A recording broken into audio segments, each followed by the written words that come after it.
Welcome to the Sports Ethicist Show, coming to you from the basement of Burpee on the campus of Rockford University in Sportstown, USA, Rockford, Illinois. I am Shawn Klein, the Sports Ethicist. The Sports Ethicist Show discusses the many ethical and philosophical issues that arise in and around sport. You can read the Sports Ethicist blog at sportsethicist.com, where you can also download podcasts of previous shows, subscribe to the podcast, or find links to related information. The Sports Ethicist is also on Facebook and on Twitter at Sports Ethicist, and you can email the show at sportsethicist@gmail.com. All right, today on the line, I got my good friend from Boston, Joe Danker. So, Joe, you're on the line. You're on the air. What's up? Hey, what's going on, John? So, not much. Just hanging out here in Rockford. Finally got some nice spring. Down USA, yeah. That's right. Yeah, got some. Finally got some spring-like weather coming through, which is nice for a change. So it's spring, which means it's baseball is getting underway, and hockey playoffs are about to kick off soon. So we wanted to get together and have a conversation about some things Boston sports, because, well, we enjoy it. I don't know if anybody else does, but we do. So what do you want to talk about first? You want to talk about Red Sox or Bruins first? Why don't we hit the Bruins first? And because for the Red Sox, there's a few other branching topics. We can talk about that. And I like the Bruins. All right. So we were talking a little bit before we went on the air here.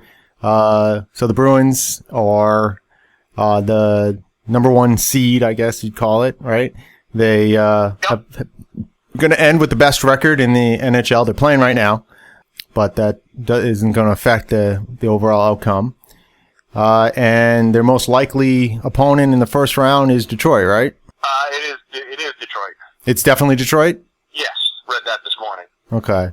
Because I thought that if Detroit wins today, and they were winning earlier, that they would then be tied with Columbus, but then maybe there's a tiebreaker between the two. They must have the tiebreaker, yeah. Okay. I didn't look too deeply into it, but I did read this morning that it is Detroit. It was definite. Okay. So that's a tougher matchup for us probably than Columbus. Definitely. So what do you think? Well, yeah, Detroit's a tough matchup for us. In many ways, their strengths are much like the Canadian strengths. They are a quick team. They are a very skilled team. They have some very high-skilled forwards. They're an offensive team. They're a puck possession team. And that gives the Bruins trouble. The Bruins are fast, strong, and they play a heavy game of hockey. And by heavy, I mean what I just said, really strong on the puck. They're very physical. They hit with the best of them. They're very tight defensively. They're always on you. It's a heavy game in a way, and the best way to really look at that is when they have the puck, they don't give it up easily. Now, Detroit plays a very quick, nimble, agile game, and that plays to their strengths. They're very highly skilled, good with the puck, very quick and small. And historically, well, speaking the past few years at least, as the Bruins have been currently constituted, these type of teams have given them trouble. Because it's just a poor matchup in that way. They can skate around the Bruins a little bit. They can do things. They can use their skill to create in the offensive zone. And the Bruins are extremely good defensively, but highly skilled teams like the Red Wings tend to give them trouble. Similar to the Canadians, the team's not quite as skilled as the Red Wings, but they're a better overall team. But they play a similar style to the Red Wings, a quick, nimble, agile, sort of. I'm trying to think of an analogy. If you had a big lumbering sort of, in combat, a big lumbering sort of, big strong combatant, and then if you had someone who could run around and get away from the big strong guy, that's kind of similar to how these two teams match up. So it's going to be a tough series, I think. The Red Wings really smoked us one game not too long ago, a month or so ago. I forget the score, 5-2 or something like that. Well, they own us on the season. It's they have a 3-1 record against us this season. There you go. So that doesn't bode well. Now, we're not talking a single game here. We're talking a potentially 7-game series. Now, the Bruins are a much better overall team. They're much better defensively, better in goal, although Jimmy Howard is a pretty good goaltender on Detroit. A deeper team. The Red Wings' offensive skill really doesn't go deeper than their second line. We have a good third line and a solid fourth line. So we're deeper. All around, we're a much better team. So I think that will play out that way throughout the series. Now, Detroit, we're not going to sweep these guys. If we did, I'd be surprised. They're too skilled, and they match up so well against us from their perspective that I can see them taking a couple of games. So if I had to lay a prediction on the line, I'd give it Bruins in 6. I always see these hockey series in the playoffs. Very few of them go 4 games and out, except when we, beat the Penguins last year in the conference finals. It should be a good series, but it'll be good for the Bruins. It's a good test. If they win, it'll be good for them having played a team like Detroit and beating them, because they could go up against the Canadians further down the road. Actually, they could see them in the second round of the playoffs, and having learned some lessons against Detroit should bode well for how they are able to play the Canadians. So, all right. Interesting little factoid. This is the first time since 1957 that the Bruins will face the Red Wings in the Stanley Cup playoffs. Oh, I remember something about that. Yeah. Now they're 2 original 6 clubs, but they really haven't played each other that much over the years. So there's not much of a rivalry. There's not much of a history, as there is a deep in history with the Canadians. Right. But yeah, it should be very interesting. Good. I also want to note that the Detroit Red Wings have a player, Pavel Datsyuk, and he is a player who's similar to our star, Patrice Bergeron. He's a great two-way forward, which means he plays very good defensive hockey. He's a centerman also. He plays good defensive hockey. His calling card is he's a very skilled offensive player. Some people have even gone so far as to call him the best player in the world. Now, he didn't have a great season this year. He had some injuries, but if he's on his game, he can be a game-changing kind of player. So you're looking at Bergeron and Datsyuk, 2 of the top players, top forwards in the league who play a good two-way game, offensive and defensive. Patrice Bergeron has the edge defensively, whereas Datsyuk would have the edge offensively. So that's an interesting matchup to keep an eye on. Yeah. No, I mean, it sounds like it's going to be an exciting, thrill of a playoff matchup. So I am looking forward to it, although it does make the road to the Stanley Cup a little bit more difficult, but that's okay. Sure. That's there's something to that, getting through the better teams, the tougher teams to win your cup. So that's what I really want to focus on in our discussion, because neither one of us are professional analysts, or we know our team pretty well. You certainly know it better than I do, even. So we're not going to be able to break down the matchups in a way that I think would be, any more advantage than listening to WEI or ESPN or whatever. Not that they always know what the hell they're talking about either. But, where I think as fans, I think there's something here that I think is pretty interesting to focus on, which is, looking at this season. So the Bruins have had a great season. They win the President's Trophy, and they've been solid, wire to wire. They've had some down points, but they've been solid. They've been, relatively healthy. A couple guys, and we might, what's his name coming back? Seidenberg? I heard he was skating, or is that just, it's possible.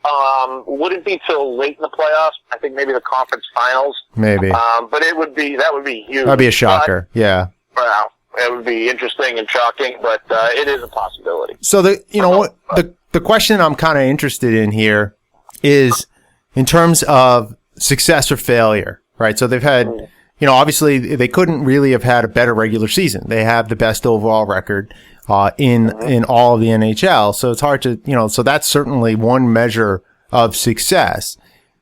But of course, we are a championship-driven sports culture, and we want the cup. Now, if the Bruins don't win the cup, is the season a failure? Tough question. I've been thinking about this, and no, the season is not a failure if they don't win the cup. Okay. Okay. And it's a tough call, Sean. Now, what if they get bounced by Detroit? Then the season's a failure. Okay. If they fall anywhere short of going to the Stanley Cup Finals, then the season is a failure. I think, as a fan, that's what I think. If they get swept in the Stanley Cup Finals, the season's a failure. If they compete and have a similar finals as they did last year with the Blackhawks, then the season is not a failure. Right. The season would be disappointing. They would not have reached their full potential, but not a failure, in my opinion. Yeah, and I agree with that. It always does depend sort of on how it comes down. You know, I mean, if they make, like you said, if they make it to the Stanley Cup Finals and they fall flat in their face and play awful, or play awfully, then yeah, that's not gonna end well. But if they go like last year was, it was disappointing, like you said, it was upsetting, particularly the way the last game ended.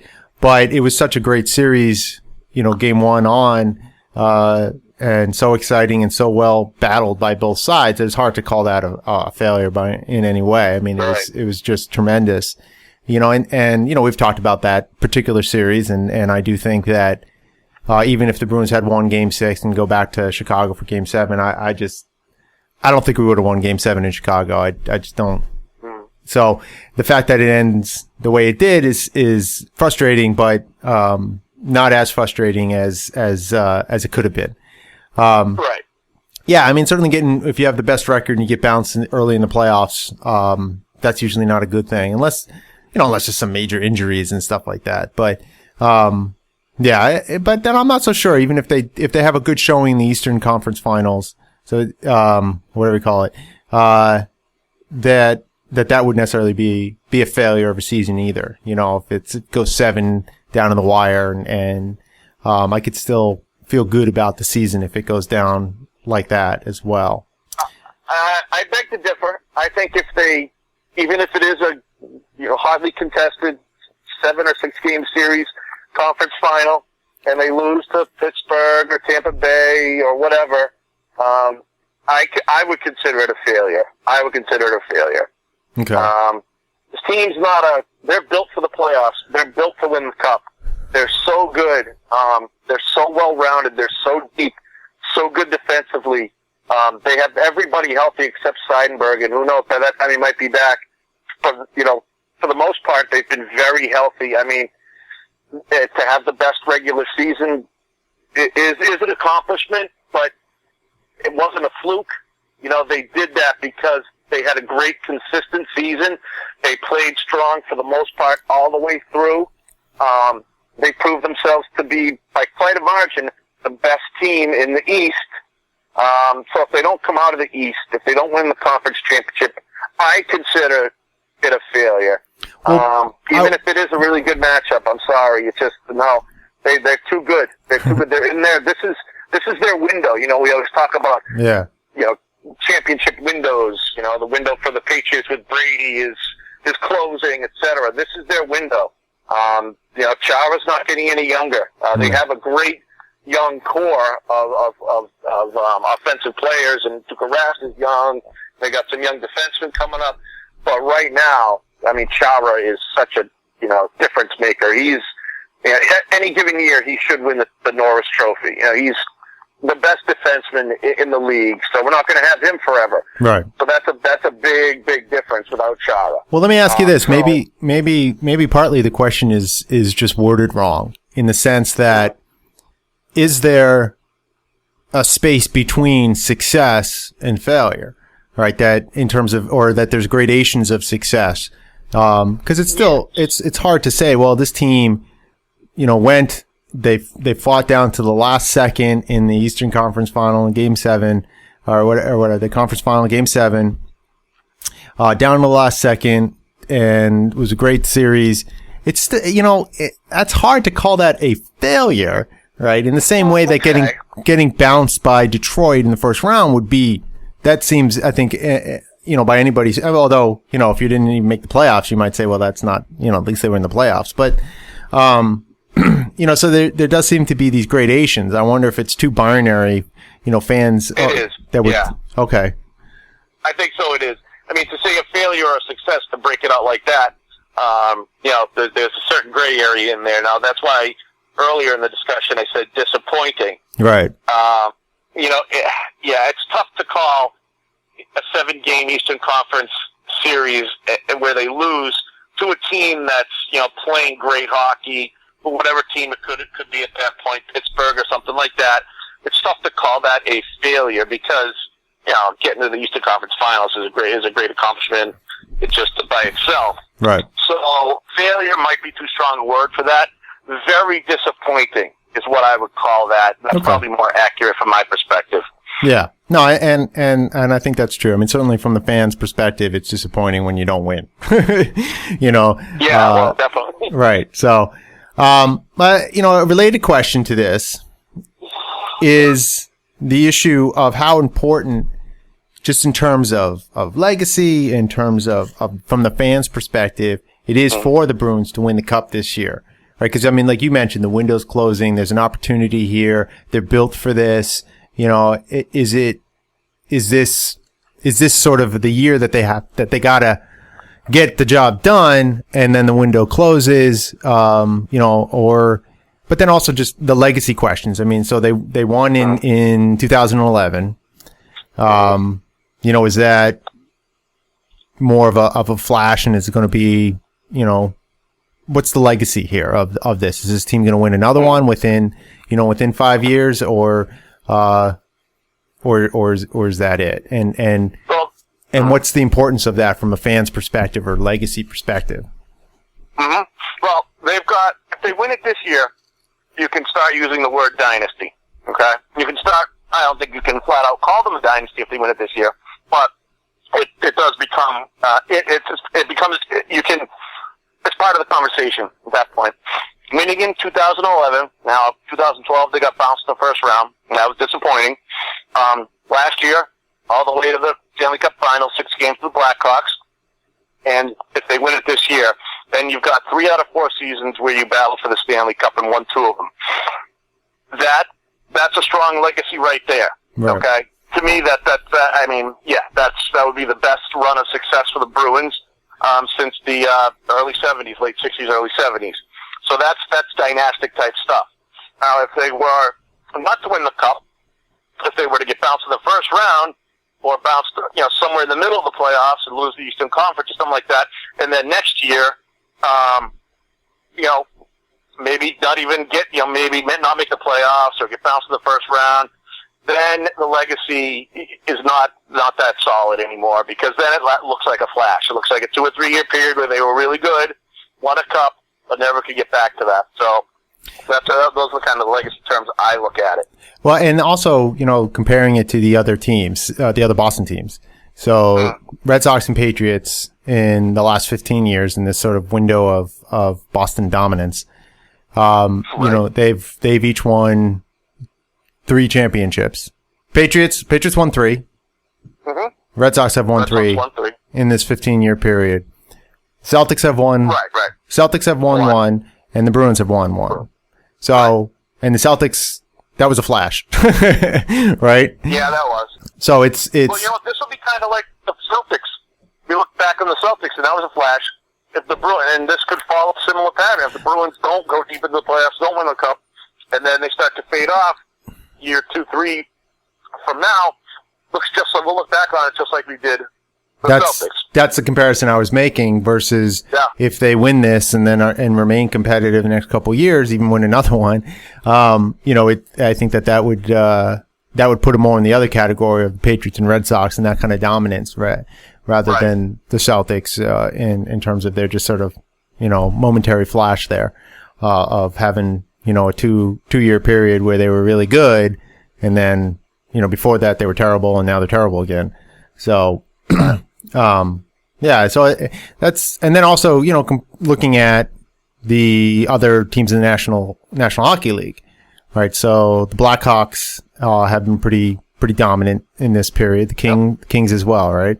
Have been another dominant team. Yeah, they only won one, but the Blackhawks have won two, right? Yes. Well, yeah. In recent years, yeah. Right. The Kings won one. Penguins. There's been no repeat since I think the Red Wings did back in the early part of the century, or was it the 90s, whatever it was. It's been a while since any team repeated. The last team to actually, could claim dynasty would have been the Red Wings. Now the Blackhawks, if they, come back, if they win it this year, then that's definitely 3 out of 4 years, I believe. 3 out of 5 years. That's something right there. That's dynasty. Yeah. Well. So I'm looking over. Penguins won, but were there back-to-back years. But so is Detroit back-to-back. They played each other 2 years in a row. The Penguins did back in the 90s, right? In terms of winning, yes, the Cup. Yeah. But they were in the finals in 8 and 9 against Detroit. So yeah, one thing is hockey does seem to be more competitively balanced than some of the other leagues. So it's a lot harder these days, I think, to get in there and really remain competitive at that high level for that long a period of time. It seems like there's just a lot of good teams at the top and they beat the hell out of each other. Do you think the Bruins feel a lot of pressure to win? Oh, good question, Sean. I haven't thought about that. Do you think they feel pressure to win? No. I don't think this team feels pressure at all. They are so experienced, so well led. Chara, Bergeron, Krejci, and their coaches, Julian, is steady. I don't think they feel pressure at all. I think the pressure might be internal because of their own expectations. But I love the way they talk about it. The President's Trophy, you know what, who cares? That's almost their attitude. Like they've said all along, it's nice, but it doesn't mean anything. It really doesn't. I mean, winning the President's Trophy is like, more than half the time winning the President's Trophy. I like to look at the recent history of President's Trophy winners, how many actually go on to win the Cup. Blackhawks did last year.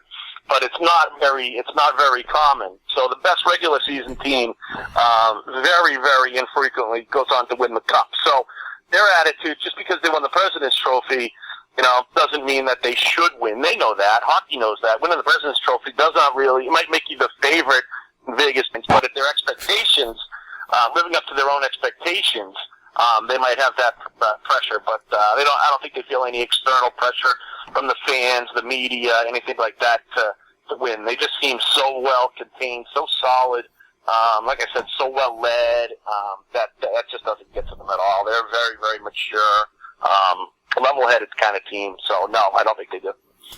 Yeah, well, and it kind of reminds me when the way you were talking about sort of like the sort of Belichick. Okay, that's one thing. We still got a job to do. You still got a job to do. Right.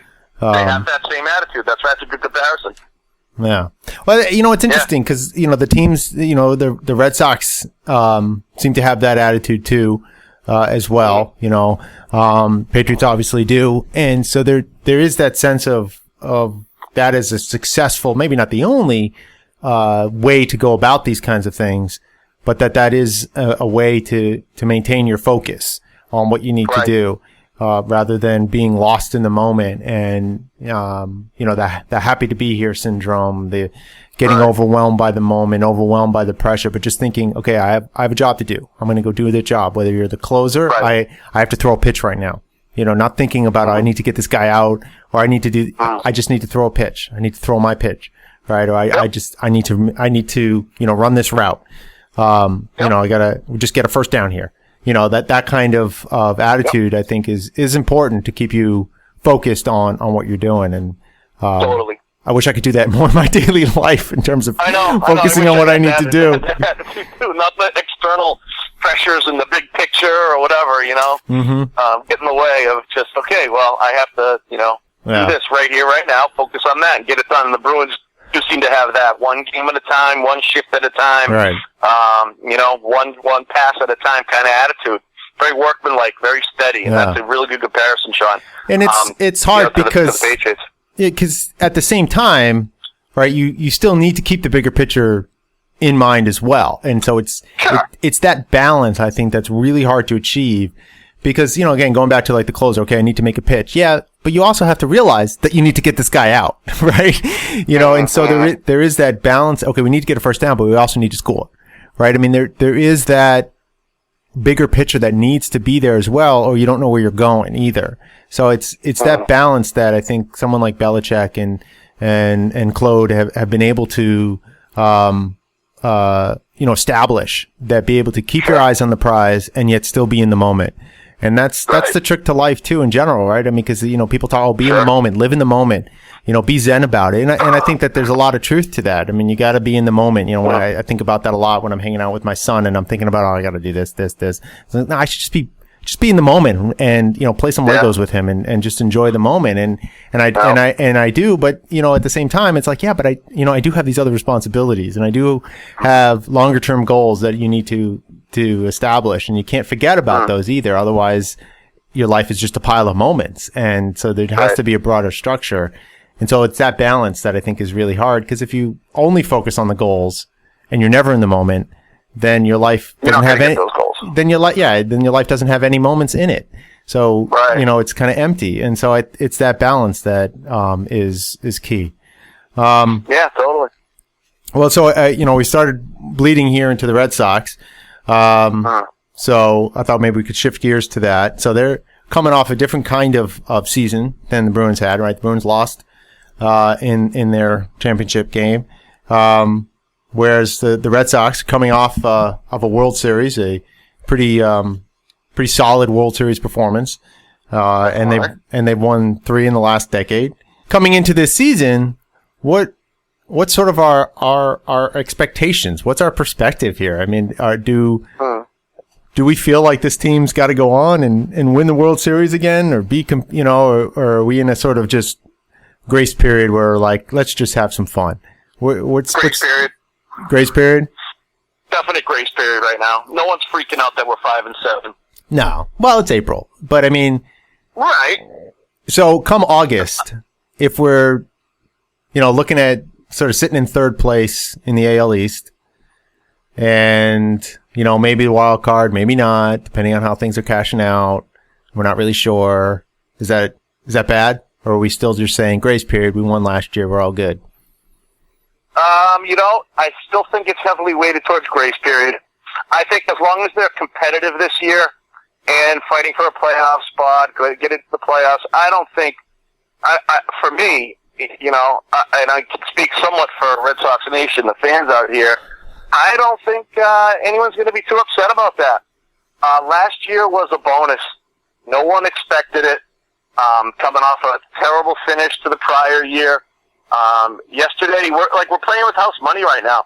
Winning it last year was such an unexpected thing that no one predicted that. And the fans, we were just as kind of shocked by it as anybody. And I think that earned a lot of what's the term, political capital or whatever you want to call it, fan capital. Yeah. Goodwill. There's so much goodwill that I think as long as this team doesn't fall off a cliff this year, we're going to be okay with it. And what's the chances that they really would fall off the cliff? I mean, they still have pretty much the same core. I mean, they don't have Ellsbury, but or a couple other guys. But Ellsbury was really the biggest part of the core to be lost. And I mean, it's not that he's not great. I mean, he's a great player, and I think he'll do well, and he is doing well in New York. I don't think he's worth the contract that they gave him, and I'm glad that the Red Sox didn't match it. And as far as I can tell, I don't know a Red Sox fan who disagrees with that.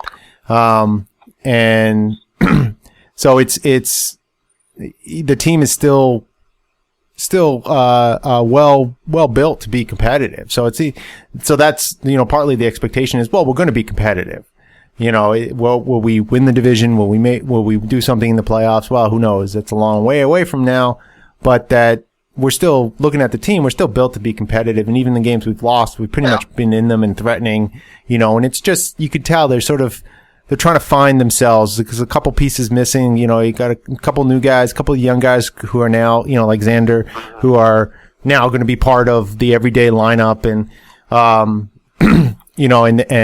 and Bradley, Jackley Bradley, and AJ, and kind of working those guys in. Some of the pitching is a little bit different, and so there's some changes, and it seems like they're just kind of feeling themselves out, and so we'll see. I mean, it seems like I'd be shocked if they weren't at least in third place in August. Right. I don't think anyone. I just. If we go on and win. If the Red Sox go on and win the World Series this year, I for one will be surprised, Sean. I'd be shocked. Yeah. I'm not expecting them to do it again. Last season was such a lightning in a bottle kind of thing that. I don't think they're, I don't expect them to win. I don't expect them to, just be a great team this year. And I'm okay with that. There's been over the past 10 years in Red Sox Nation, not to say that we're resting on our laurels or content. Red Sox Nation is rabid. And you saw how they were 2 years ago when the team really stunk it up. They're vocal, they're reactive, they're crazy. We're crazy. But for them to be competitive this year, to be good, to give an honest effort out there and to get into the playoffs, I think we're going to be I think all of us out here, well, not all, but, the majority, the opinion of Red Sox Nation is going to be okay with all of that. We're playing with house money right now. The team's not a superpower. Last season, they were not a superpower. They turned it on at the end, but they weren't a powerhouse. Like the team in 2003, we didn't win it. 2003, 2004, that team was stacked. Manny Ramirez, David Ortiz, Pedro, Schilling, Lowe, Papelbon. I mean, you name it, they were loaded. This team's not like that. So we're okay. And over the past 10 years... Papelbon was 07. Oh, you were, okay. Yeah. Excuse me. Good call. 2007 was Papelbon. Over the past 10 years, after winning that first one in 2004, we've matured as a fan base. We're just as... Our expectations in general are just as high as they've always been, but we're not ready to jump off a bridge anymore when the Red Sox lose. We've won 3 World Series championships in the past 10 years. We know what it's like. We know what it tastes like now to be the best. So our judgments aren't as harsh. And in particular, after coming off of last season's World Series victory, our judgments are not going to be as severe on this team. Let me ask you this. I just don't see that happening. What if the Yankees win the East? Would that change our perspective? Very good question, Sean. It could. It could. We still hate the Yankees. If they go on, that's not going to be that'll hurt more so than any other team going on and winning, but still. Well, I mean, we'll be all right. What I think is interesting about this is the juxtaposition here between the Bruins and the Red Sox. Our different expectations, our different senses of what would be a successful season and what would be a less than successful season, and then also the contrasts with our rivals, right? That all those things those things tend to have an effect and change the way we think about those measures of success and failure. That the Red Sox, they're competitive in playoffs, that's cool, that's great, we're excited, but the Yankees still can't win.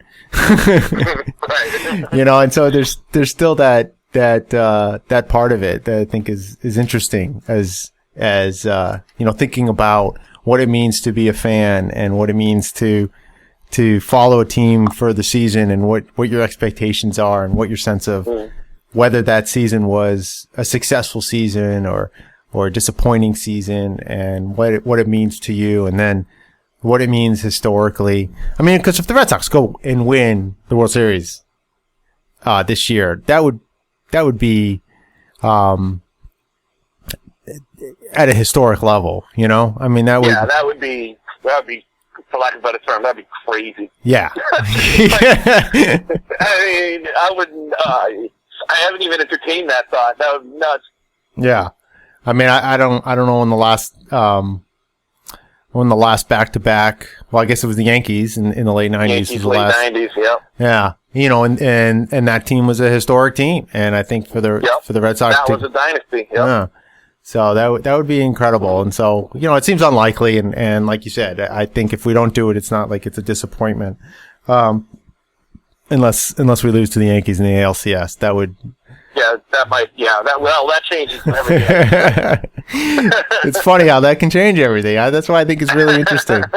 I think that's really interesting. We haven't faced the Yankees in the playoffs since 2004, I believe. Yeah. Is that true? Yeah.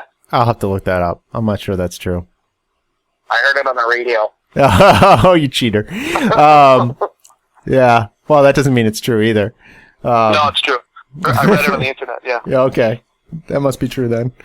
All right.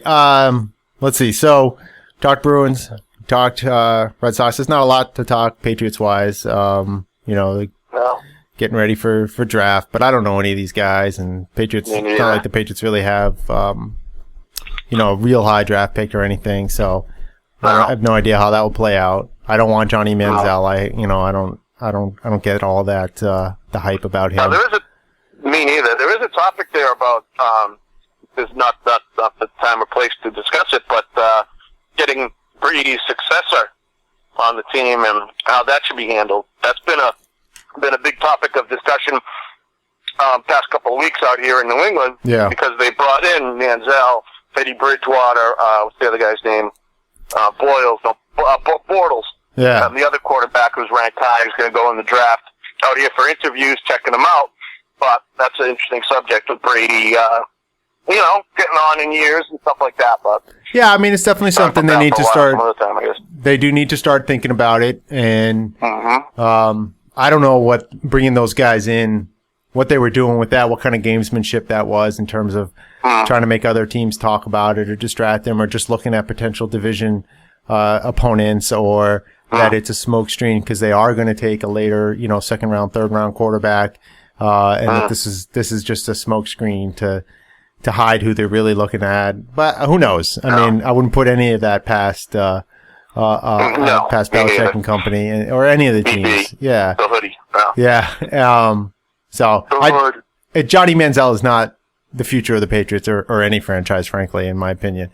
I don't think so either. Yeah. Might surprise me, but no, I'm not too high. Yeah, no, I don't think he's a Tebow. I mean, I do think he'll have probably a decent career, but I think of him more as maybe, like a Cutler, someone who can make really exciting, great plays and be competitive and be a good quarterback for a team, but not a dynastic type guy, not a Brady or Manning type guy or even a Favre type guy who's going to carry a franchise for some long period of time, 5, 6, 7 years. I'd be surprised if now again, I don't watch enough college football to really have an authoritative judgment in this regard. I've seen him play a couple times, but I just saw him make throws that I was like, oh, if that's the NFL, those are interceptions. Right. And I just saw that too many times. And if I saw that a couple times in a couple games, I think that there's probably a bigger pattern there, but I could be wrong. So then the Celtics, there's not a lot to say there, although I guess there is an interesting issue here about tanking. And they won last night. I wish they'd stop doing that. Well, okay, so they've actually, I think they've won a couple in a row here now. And have they? Geez, stop it. Well, so you're obviously in favor of tanking then. Yeah. And you don't think there's any negative ethical implications on that the team doesn't have an obligation to go out and if they're going to play the game to win? Oh boy, no, not really. I mean, I could be convinced otherwise. Let's put it that way, Sean. Well, let me one distinction that I think might be important to make is the difference between the players playing and the coach playing to win, and the organization and the way they set up the team, and that they might set up the team in a way that they don't necessarily make the moves to bring in some higher talent guys who can win now. But they stay with a bunch of young guys or guys that they know, okay, these guys are only going to be here a year or two, and we'll stick with him, and just on a short term, knowing that you're not going to be competitive, but still that the guys go out and still play hard and still try to win. Like that to me. We're in agreement there. Yeah. Because I think if you're a player or a coach and you're intentionally losing the game, that seems to undermine the whole point of what you're doing. Of engaging in the game, but whereas the organization might say, okay, well, look, we're not going to be competitive one way or the other. Let's field a team that isn't necessarily the best team because that's going to put us in a position long term to be competitive. That to me seems, more neutral. I could see it. We're on the same page with this, Sean, totally. And to some degree, I think that's what Ainge is doing. I don't think they went out there and are trying to lose those games. I think that Ainge has had them put out a team that is not competitive, with the hope of getting the lottery pick. Right. Yeah. And I mean, go ahead. I was going to say tanking to me is exactly what you were just saying. I am against, you don't put a team out there, you're Brad Stevens. You try to win every game. Yeah. Okay? The players out there, play your hardest, try to win every game. That's fine with me. Okay? I would have a big problem if the coach or Danny Ainge were telling the coach to purposely do things, make decisions in game to try to lose. Right. Like missing shots or fouling or doing anything tactically or even strategically in the game to try to lose a particular game. That I'm against. Now, that would really upset me. People pay hard-earned money to watch those games. Yeah. And that undermines television rating. That undermines a lot. But what you're saying, the higher level moves that the general manager can do, make or not make, sitting Rondo in back-to-back games earlier on in the season because he was coming off an injury, that is borderline to me. Okay, there was some debate about that out here. Is it right to sit Rondo down because his knee hurts a little bit? Okay, but with the intention, really, it seems like the intention was to field a less competitive team, under the guise of Rondo's got a swollen knee or something like that, or is not quite ready to come back to playing back-to-back games, that kind of thing. That's borderline to me, but those kind of moves, from that type of move on up, I'm perfectly okay with, to not field a competitive team, to not bring in free agents, not make trades, don't do anything to make your team better this year when you have a chance to get a high lottery pick. Right. I'm okay with all of that. That's tanking to me. Intentionally going out there and missing shots or sitting your best player during a game who's having a good game, or if you're winning and you don't want to win this particular game, doing things in the last quarter to purposely lose that game, that to me is bad tanking and shouldn't be done. It should not be condoned. Right. No. Okay. Good. Yeah. So we're on the same page there. I mean,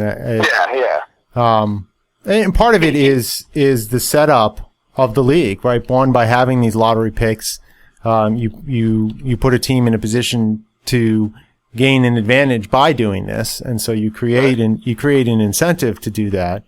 I think one way that you can get around that, right, is a relegation system like they have in Europe, where the bottom teams get relegated to a lower division. Yep. And so there's a lot to play for. I like that mechanism. I really do. I don't know how you could make it work in professional sports in the U.S., but I think it's a really interesting system. It's fascinating, and I've been watching a lot of Premier League play this year and seeing, so you have the teams at the top of the table who are fighting it out for the championship, but then you have the teams at the bottom of the table fighting it out just to not get relegated. So it's and is the World Cup this summer, Sean? Yes, it's cool. in June. And so it's excuse me. It's it makes the whole season down to the wire really, really interesting for almost all the teams. Unless you're really solidly in the middle of the pack, you're still playing for something. And even and most of the guys in the middle of the pack are still, they still got to make sure that they don't end up in the relegation zone. So they're still playing, still playing for something. So that I like I said, I don't know if you could make that work in current standing of the professional leagues. It'd be interesting to see if you could make that work in Division I college sports. I think that there's a way that you could possibly do that to, set up the different levels, rather than having the crazy system that they have now, but setting it up in a way that you have some premier divisions like the SEC and so on, and then you have lower divisions that can feed into those divisions. So when you have a team like Texas, which is falling, hasn't been that as competitive, they start to fall down, they might get relegated into a lower division, but then you have like the Boise States and so on who don't have the history that Texas does, but might be better. And so maybe they should be in a better division, and so, I think there's a way that you could possibly make that work there, and but that whole system's going to have to be blown up anyway. So I know that's a whole different conversation. One thing that's connected to our basketball conversation is that neither one of us are that interested in basketball anymore, right? No. So what's your reasoning on that? Well, I read your post on the Sports Ethicist website, and it mirrored a lot of my thoughts and feelings and reasons why I'm not into basketball anymore. One part you didn't quite get as deep into as I would about it is the refereeing. Mm-hmm. Well, I'm not sure if you even touched on this. I didn't. Well, in a nutshell, I don't have a team to really root for in the college game, except when BC does really well, I will root for them. Or UMass. I went to UMass during the years that they made the Final Four, which was... Is that the Marcus Camby years? But they were there, and they were really good. Was that the Marcus Camby years? Yeah, Marcus Camby, Lou Rowe, that type of stuff. Those type of guys. But I don't really have any long-term rooting interest in the college game. And except when the Celtics do well, I don't follow the pro game at all. Okay? The reasons for that are, before I get into the refereeing thing, they're similar to what you put in your post. The game is not engaging to me throughout the whole game. Okay? The game itself, I'm not a lover of basketball. So watching a basketball game to me is not really that entertaining, first and foremost, okay? But, and you said this in your post, the first half, or even sometimes the first 3/4 of a basketball game do not decide the game. Yeah, because you can be down. You can be losing by 15 with 10 minutes to play, and it's still a game. Right. You see it happen all the time. So, it's to watch a whole basketball game, to watch a sport I'm not that interested in the first place. To watch a full game, it seems like a waste of my time. It doesn't interest me, okay? Now, if it's a tight game, maybe in the playoffs, if it's, a really close game between two top teams and it's late, I'll watch that, even if it's not the Celtics.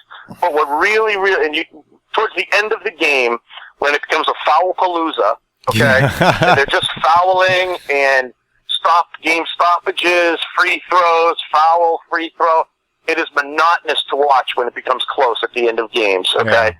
Yeah. Then add in the real kicker to me is the refereeing is so, I think, subjective, okay? What's a foul? or like traveling. Similar. What's traveling? Yeah. I mean, we know what the rule is on the book, I don't. Yeah, forget about that. You can't take 2 steps. The superstar players can take as many steps as they want. Yeah. They can, and then flopping. There's a superstar system. They get fouls. If you're a star, you get more calls in your favor.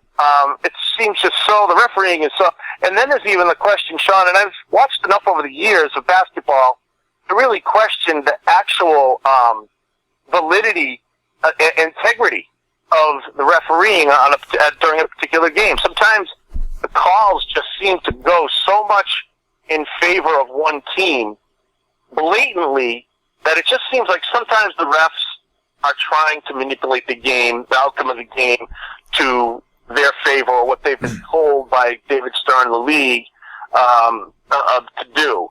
So I can't stand the refereeing. I think it debases the game. It ruins the integrity of the sport. And that's the kicker for me why I just don't watch it, because I just think it's.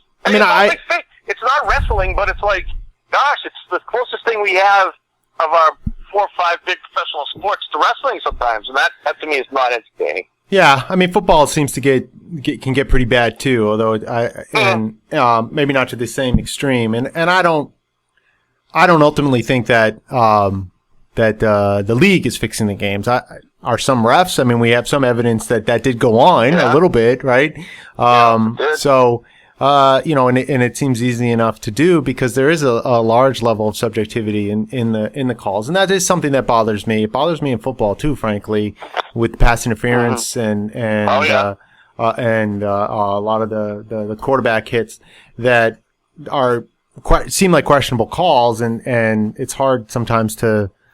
And they can have such an impact on the game that it can be very frustrating to watch. But sure. How many times did you and I text back and forth about a pass interference call? Yeah. Last season, it seemed to happen every game where there was a questionable pass interference. It was ridiculous. Right. And then you have rules like in the grasp, which are very subjective and aren't always called Super Bowl. And Peyton Manning, Eli Manning, right? It's not, I don't know if that was definitively in the grasp, but if it was and it wasn't called and it was clearly seen, then we win that Super Bowl. And, that makes a huge difference in the history of the NFL. And in my personal life. I know. Believe me. But, I know that can be frustrating, but that's really part of any sport. I mean, you watch soccer and you get a penalty kick and that can decide games and stuff. So, I mean, that's an element, but it does seem that basketball is a little bit beyond those others in a way that can make it more frustrating. Ultimately for me, as I said in that post, I mean, it is just that I just don't find the game that engaging when I compare it to, watching hockey and watching soccer and even baseball. And people say baseball is boring, but I don't know what they're talking about. No, I don't get bored by it. The pictures is fascinating. Yeah. I mean, the games are long sometimes, but like George Will said this. He says, football's a spectacle, baseball's a habit. And it's just something that you watch and you enjoy and you appreciate like some fine scotch. So, I don't... That's well said, Sean. I love the pace of baseball. It takes you appreciate it. Yeah, like a fine scotch. That's good. But then, each matchup between the pitcher and hitter in itself is an exciting affair. I mean, not always, but totally. It's a game in itself. Where he's throwing the pitches, I love it. Yeah. So, I mean, and I can see, you can watch it for a couple innings and in the regular season, and then you move on. You don't necessarily have to watch all 9 innings of a game. I rarely get to anyway, but, it's the perfect game to have on a summer night. Yeah. And I love listening to it on the radio. Totally. I love to have it as background sometimes if I'm doing something else. I can focus in on it when I want to. I can pull back and read a book or work on something for work if I love it. I love having basketball, it just kind of goes back and forth, and any one goal doesn't seem to matter. And the spectacle just isn't that as interesting. So, So one other, I guess New England Revolution, there's not a lot to say there. They're sort of middle of the pack in the Eastern Conference. It's still pretty early in the MLS season. I barely follow them. I really would like to get more into it and maybe follow your lead a little bit. I do like soccer. Yeah, so and I I haven't really watched a lot of MLS games, but you're into the Premier League though. I wish I was too. I gotta pick up on that stuff sooner or later. Yeah. And Liverpool is I consider them as sort of an honorary Boston team because they're owned by the Fenway ownership. Right. And so they had a big match today. They beat Man City 3-2. All right. And so that it doesn't win the league for them, but it puts them in their own it's in their own hands. If they win out, then they win the league. Now, Man City is good. Man City's very good. Man U is good. There's like a rivalry there, right? Man U is historically good. This year they've been mediocre. And the Chelsea, Man City, Liverpool are the ones that are really fighting it out for the Premiership. Okay. And so the other two can. Sounds like a political appointee, the Premiership. You're right. And so it's exciting. It's such. I mean, a lot of people are like, oh, but it's boring. It just kind of goes back and forth, and there's not a lot of scoring. But there's a lot going on as you watch it, and when it's like hockey. Oh yeah. I mean, it's a lot like hockey. Yep. There's a lot of back and forth. There's not necessarily goals, but there's a lot going on of positioning. And then when a goal is scored, it's just like pandemonium, and it's just a great release of tension. And so it's very exciting. I've always compared hockey and soccer. Yep. Yeah, they're very similar. And I think it was cute. Sammy, speaking of Liverpool as an honorary Boston team, I told Sammy that they won this morning, and he's like, "Yay, the Boston Liverpools!" That's funny. So he was excited. He's still young and a little confused by some things, but it's all good. So that pretty much covers the gauntlet there. Any last comments? No. Go Red Sox, go Bruins. The playoffs are starting up next week. It's going to be a lot of fun. Let's hope they win the cup. Thanks, Joe. So before we close, I did want to remind listeners that Rockford University is hosting the 3rd annual Sports Studies Symposium. That's April 25th, 2014, 1 o'clock to 5 p.m. In the Grace Roper Lounge here in the Burpee Center at Rockford University. The conference is free to attend, and light refreshments will be served, and it's open to the public. The theme of the conference is defining sport, and we're going to have 2 panels of 6 folks total, talking about different ways that we can define and understand, conceptualize sport, everything from the 10,000 hour rule in fitness to skateboarding, to NASCAR, to CrossFit and hopscotching, to boxing and wrestling. And so it should be a really interesting and fun conference. So hope you can make it. Also on the Sports Ethicist website, there is the Ask the Sports Ethicist section. So if you have any questions about sports ethics or related topics, drop me a line and I will answer them on the podcast or in the blog. This has been the Sports Ethicist Show. You can find us at sportsethicist.com, Facebook, and Twitter, and you can email the show at sportsethicist@gmail.com. We'd love to hear from you. Thanks for listening.